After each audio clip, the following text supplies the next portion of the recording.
The first step in it is to grab a feelings list. Now, I have one of these on my website. Go to www.thegreatnessmovement.com and go under resources, and you can download the feelings list. Keep that with you. And for the next several days, as often as possible, check in. What am I feeling? And pay particular attention to any negative feelings.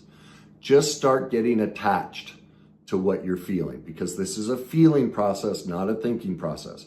Pain is a feeling experience, not a thinking experience. Our thoughts are just a byproduct of our emotions, okay? In almost every case, our emotions start our thoughts. That's why a thought-based program will have limited effectiveness. This is to heal pain, we have to do emotional work, okay? So now that you're kind of aware of your feelings, then after a couple days, ask yourself, where in my body am I feeling this? Now, you may feel it in the same spot every time, or it could be several spots. Make note of it. The next step is, after you've done that, you get a sense, okay, I'm having these recurring negative feelings. This is where in my body I'm feeling it. Now ask yourself, what's my first memory of having this feeling? Now, for most people, they'll remember something 1 to 5 years ago. You know, maybe it was a divorce or bad situation with a friend. That's great, write it down. Then go, what was my next memory before that? Same thing. Some life event, write it down, and keep going back and back and back. Eventually, you're going to arrive in childhood. Something happened in childhood, and that's where all of this pain is coming from, okay? Now, for many people, because their childhood was so traumatic, they don't remember much of their childhood. And many people say, oh, my childhood was perfect. And I'll go, well, tell me some memories. Oh, I don't remember much. Well, that means your childhood was filled with trauma. You dissociated and shut down and left because there was so much trauma in your childhood. Many people really struggle admitting that their childhood was perfectly imperfect, okay? So you may not remember a specific event, but you might remember, God, this feeling, I don't know, I was 4, 5, 6 years old, 8, 10. That's all you need. You don't have to remember the specific event. You just have to remember the origin. What age were you when this feeling originated, okay?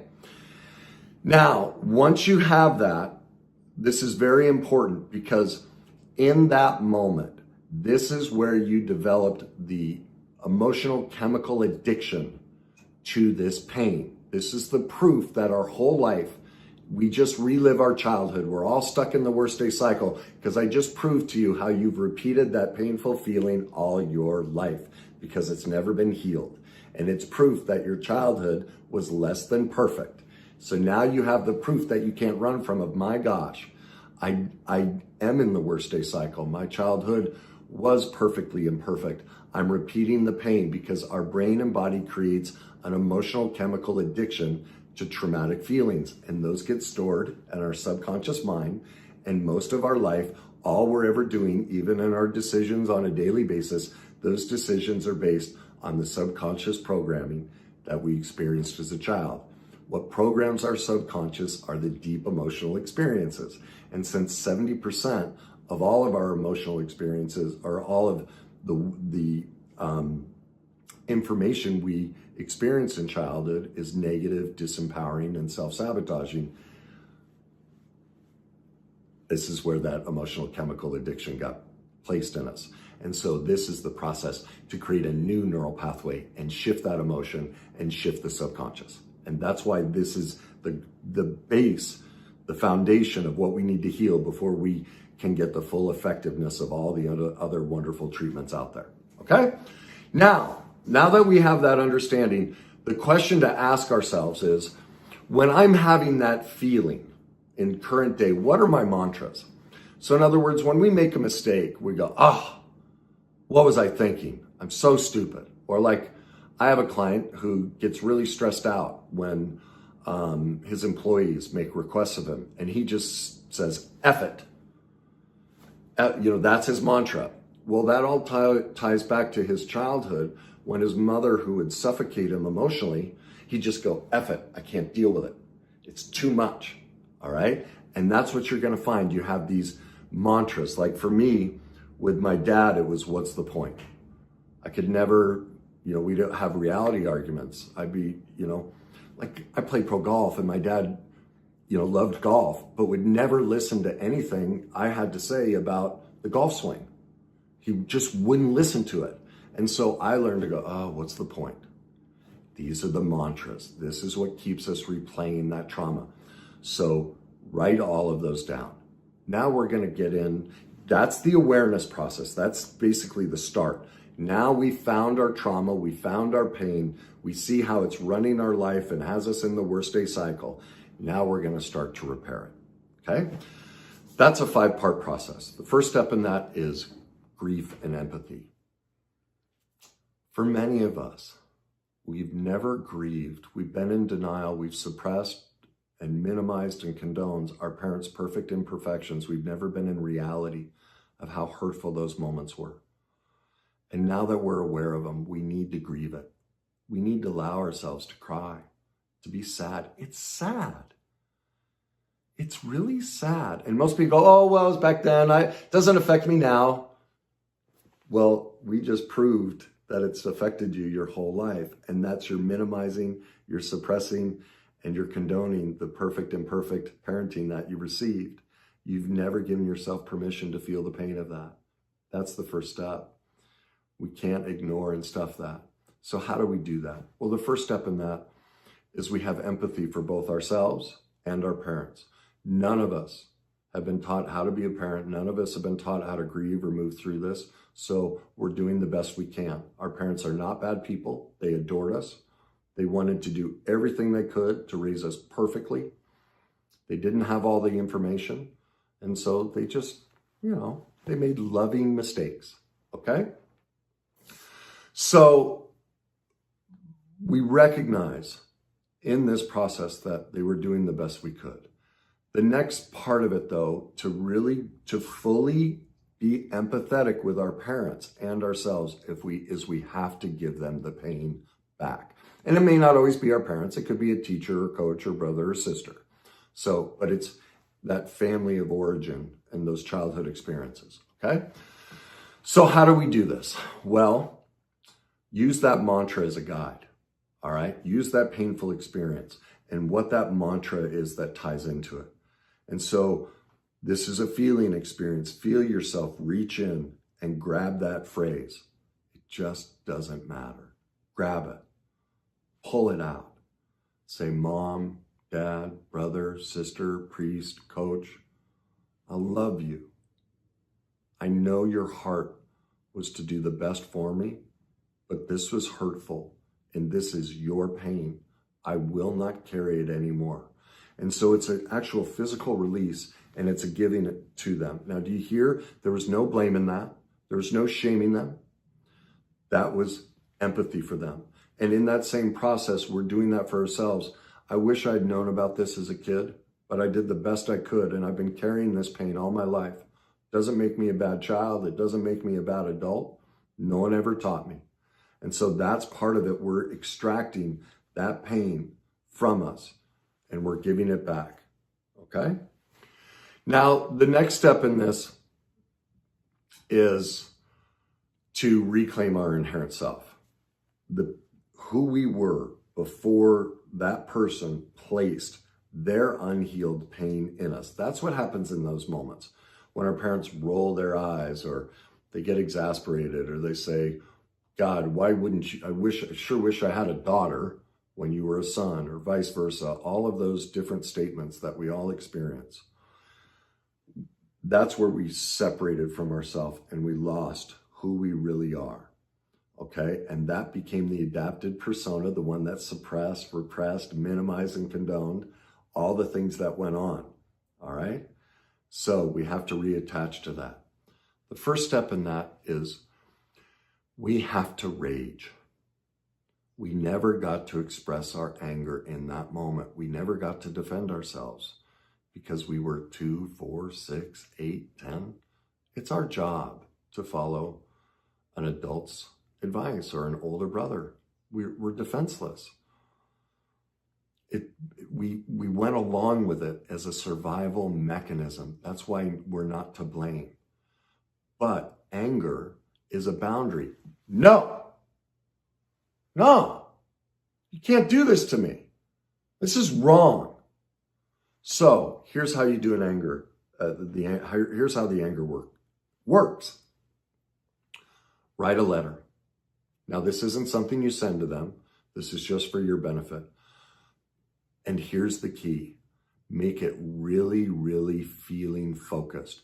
Don't go into the, obviously the details of, when I walked in the house and you slapped me or you rolled your eyes or whatever it was, but get into the feeling. I felt humiliated. I felt discarded. I felt insignificant. I felt ignored. I felt abandoned. List out, because that was your feelings work that we did in the beginning. Really get in touch. That will help you bring up the sadness, but it's also going to get in touch with the rage. And now the next step in the rage letter. Look, I swear a lot. When you're angry, certain swear words, there's so much emotion to it. It communicates it a lot better than I'm angry at you. I'm blankety blank, blank, blank. Really attaches to that pain. And so that's what I suggest you do, is really get judgmental. It's okay. In this instance, it's okay to get judgmental. You selfish son of a, all you cared about, you blankety blank, blank, blank, blank, blank, blank, blank, blank, blank, blank, blank, blank, blank. Rage, rage, rage. Release it. Get it out. You've been carrying it for too long. Studies overwhelmingly show nearly things like chronic fatigue, chronic pain, migraines, fibromyalgia, arthritis, cancer. Nearly every single health condition is from the suppression of rage and pain. People that are overweight, almost always, Dr. Feelization discovered this, it's almost always stored rage. They're on every single diet and they can't let it go because they've never dealt with the rage. Please give yourself permission. And that's going to be very difficult because you're going to feel like you're being a bad child. Because especially for me, it was not okay for me to get angry. I just wasn't allowed. And so I had a ton of suppressed rage. I still have some that I'm still working on. It's a never-ending journey. That's why I use that in everything. It's always a journey. Now, am I so much better than I used to be? Heck yes. But the process never ends. We're always on the journey. Certain aspects of the journey we will completely recover from. Others, it's a daily part of our growth, part of our life story, and what we get to learn in life. Okay? Now that you have all of that rage mapped out, and you may have to come back to that letter several times to really get in touch and give yourself permission to experience that rage. It's okay. It's not for some people, for some, it's so overwhelming to get in touch with it for the first time. That's fine. Pause, schedule it every couple days, once a week, work on the rage letter. But you'll start to get a sense when it's like, okay, that's it.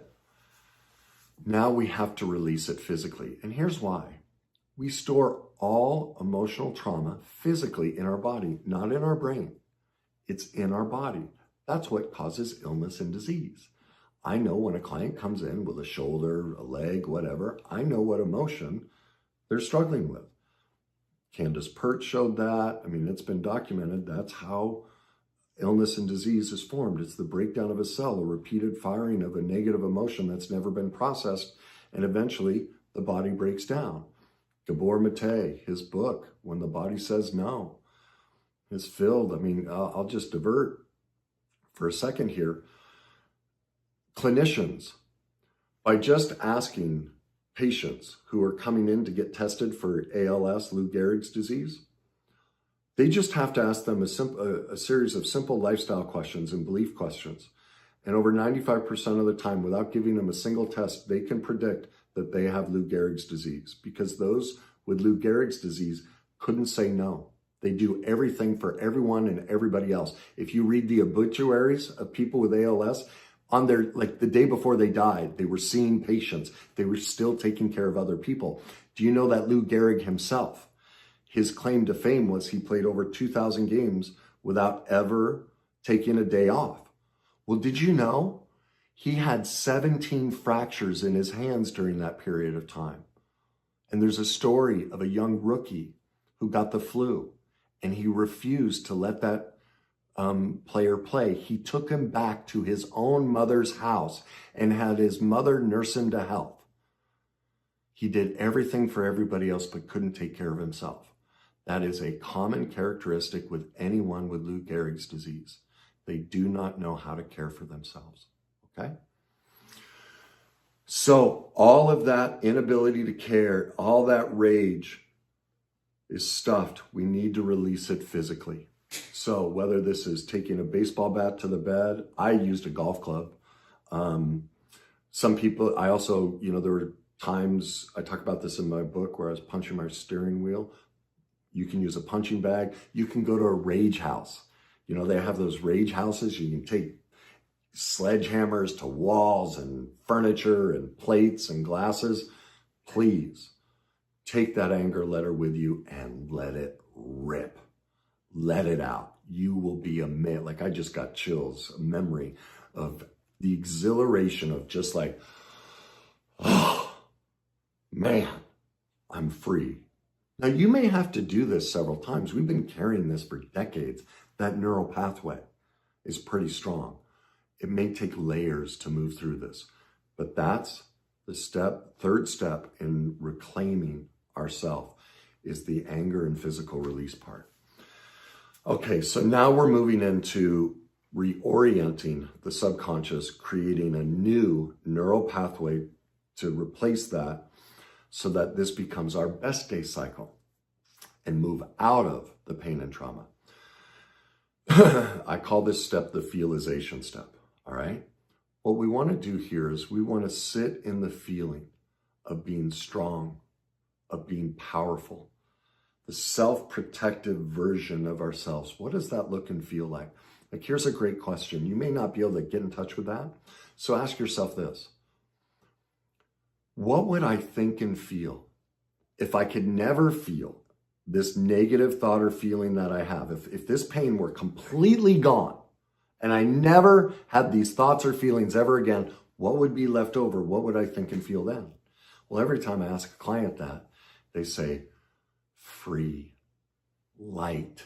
That's the big one. They always say light, because they've been carrying someone else's pain on their back their whole life, and it's gone now.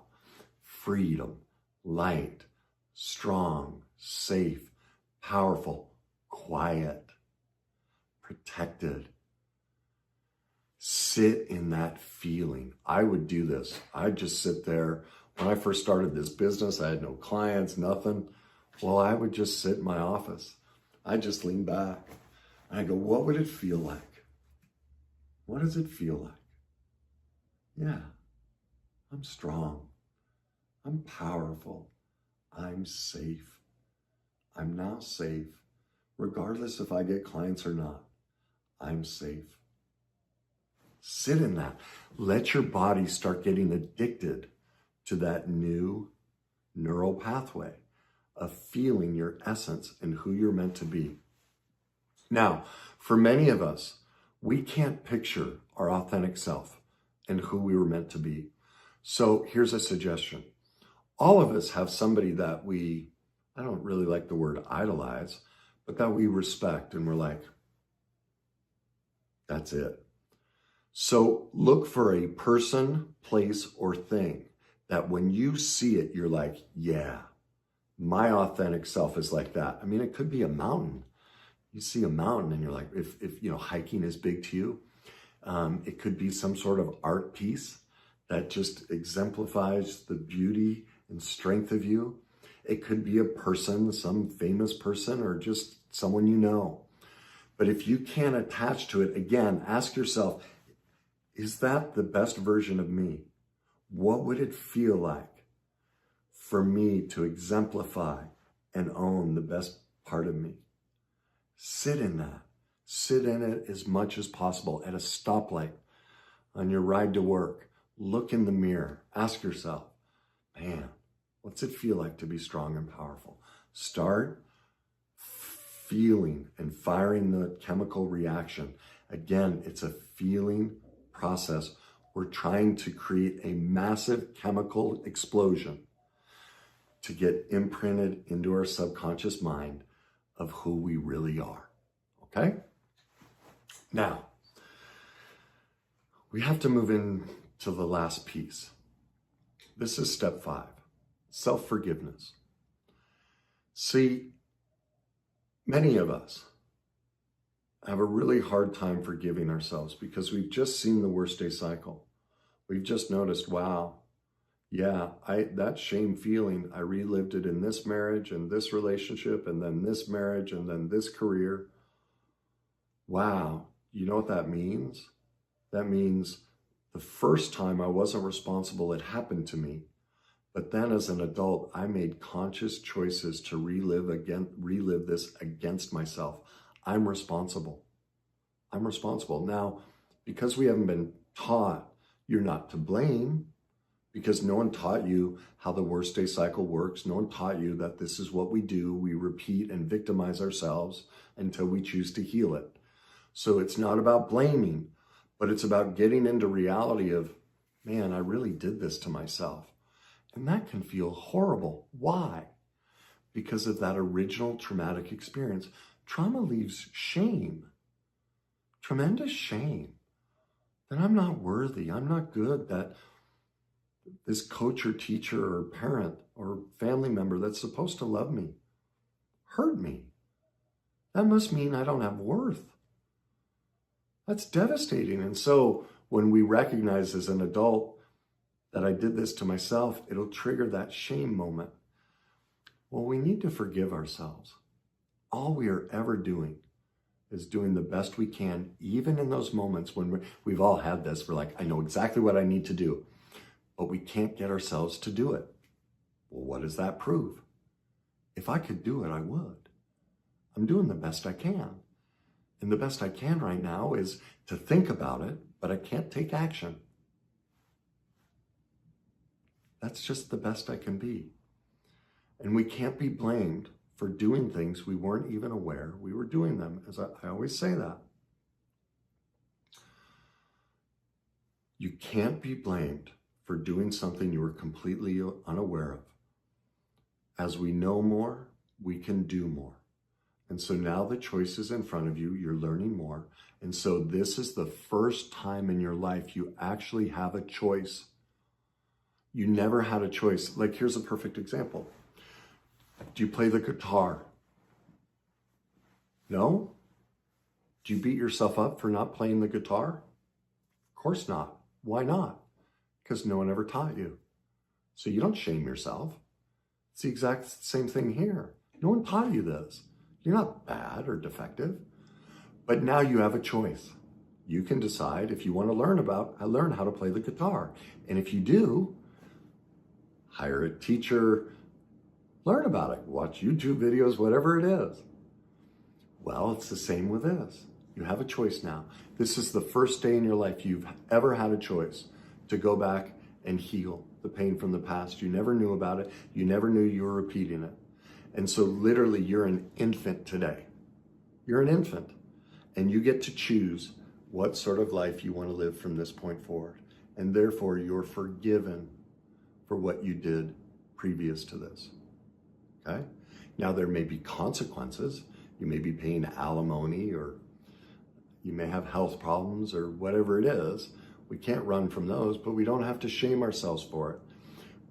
We turn that around and go, well, how could I have done any better? It's the best I could do. I forgive myself. I love myself. I'm okay. And what's the best process for me to love myself? Well, it's to learn the skills and tools to turn this stuff around. That's how we regain our authentic self and who we were meant to be.